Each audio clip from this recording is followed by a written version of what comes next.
नमस्कार सबजनालाई welcome back to my video. आज चाहिँ म चाहिँ एउटा क्लाइन्ट भेट्न आएको यहाँ। क्लाइन्टले चाहिँ एउटा कफी सप खोल्ने अरे, त्यहाँ रेडीमा राखेको छ होइन। अनि त्यो क्लाइन्टको लागि चाहिँ कफी सप खोल्न आएको। अनि हामीले लोकेसन सबै हेरिसक्यो। म लोकेसन हेर्दै आउँछु, सायद गाडी रेडी भइसक्यो। अहिले हामी चाहिँ जान लाग्यो। अनि अहिले चाहिँ गएर चाहिँ कफी मसिन सेलेक्ट गर्न लाग्यो। अनि कफी मसिनहरू कस्तो छ के छ हेरौँ। अनि त्यहीँ भिडियो भेटौँ है त। तपाईँ बस्नु चाहिँ हामी जाँदैछौँ के अरे कफी मसिन हेर्नलाई। अनि त्यहाँ गएर चाहिँ कफी मसिन उसको लागि सेलेक्ट गर्नु पऱ्यो। कफी मसिनहरू कुन चाहिँ सुटेबल हुन्छ, किनकि सबै मसिन सबै खतरा नै हुन्छ, तर मसिन चाहिँ के हुन्छ भने ठाउँ अनुसार हुन्छ क्या। मसँग चाहिँ अहिले समीर पनि छ। समीर कस्तो भइरहेको छ? Having fun, sir. मजा आइरहेछ। धेरै कुरा सिक्न मिलिरहेको छ। हो ठिक छ ल। अहिले चाहिँ अब हामी अन द वे छौँ। हेरौँ कस्तो छ। रेडीमा छ। तिमीलाई यो लोकेसन कस्तो लाग्यो? यो लोकेसन बाबु? लोकेसन त धेरै राम्रो छ सर। अब नजिकै 7 स्टार वर्ल्डको 7 स्टार रेस्टुरेन्ट, होटेल नजिक जुमेरा काइट बिचहरू, काइट बिच पनि बल है। हजुर। त्यसैमाथि अझ लोकलको एरियाहरू। सही हो।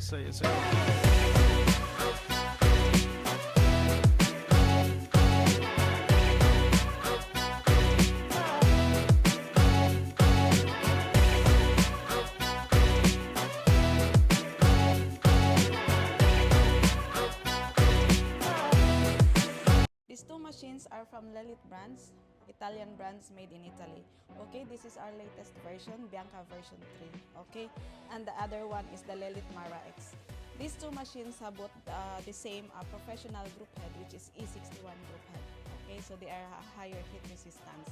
This is our Bianca version 3, so this one has more features compared to the other one. Here you already have the Lelit Control Center where you can adjust easily the temperature of the boilers for the brewing and for the steaming. So you can check it from here. Okay, and then you have this low flow, the actual flow of the water going to your coffee grounds. So when you don't want to use the manual one, you can program here from your control center in this side here. Okay, so here you have a double manometer. Here you can have already the pressure gauge of 9 bar pressure and for the steam pressure also. So aside from this one, this is your actual flow control to adjust the flow of the water. While in the Mara X, you don't have it there. So here, if you want to choose the temperature settings for the boiler, here it's a single boiler but with heat exchanger. So here, there were some buttons to change the temperature. So 3 buttons from here, 9091, 9293, and 9495. Okay, and if you want to add the flow control later, you can still add from here. Yes, so this one is a commercial type coffee machine already. You can extract 200 shots per day, maximum 200 shots per day. Yeah. We have, but we don't have here. That is by order. We have 2 group heads. The 2 group heads, that one is, but this is more features here. Okay, this is a special coffee machines. The other one, we have 2 group heads for commercial also. But that one, it will cost like 13,000, yes, 12,999. Okay, but not all the features from here you can find from there. Okay, so here you have water tank, 2 liters capacity, and the water tank you can put it in any side, from the back or left or right. And this one, if you want to connect direct plumbing, there is also a valve down here that you can connect to direct plumbing also from your water source. Okay. Thank you so much. Thank you.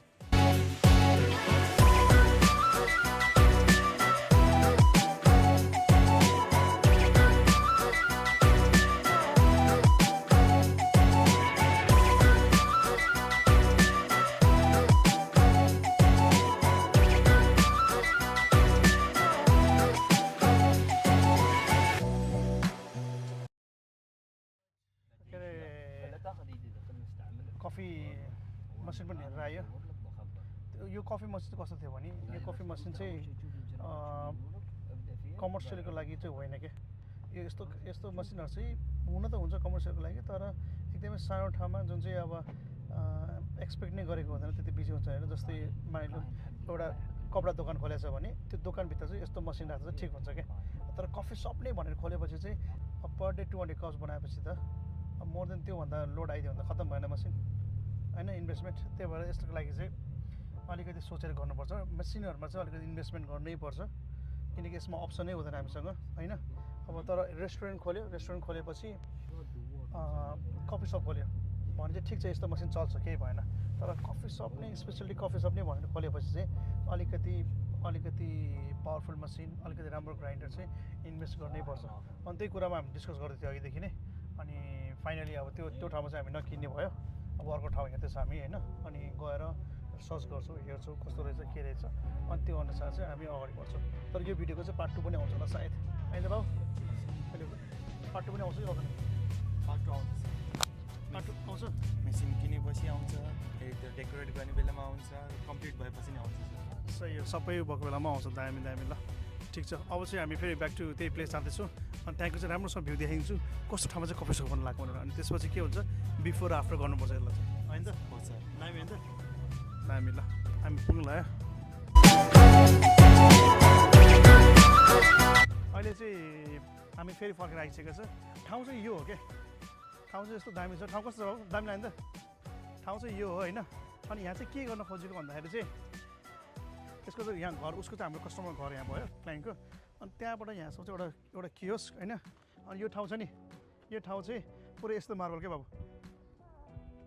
यस्तो चाहिँ marble टक्क ओछ्याइदिने क्या। यहाँ ओछ्याइदिएर यहाँबाट कियोस् हुन्छ। अनि height चाहिँ यति मात्रै हुन्छ फेरि, बुझ्यो नि? त्यो अरू कियो जस्तो यस्तो हाइट राख्ने होइन क्या, बुझ्यो मैले भनेको? यति हाइट राख्ने कियोस् चाहिँ, बुझेन? अनि त्यो बरु त्यहाँ राख्ने, अनि माथि राख्दै यति हुनु पऱ्यो होइन। अनि यो चाहिँ पुरै सिसा हुन्छ क्या ग्लास। यहाँबाट चाहिँ ग्याप चाहिँ यति हुन्छ, यतिसम्म चाहिँ बाटो हुन्छ होइन।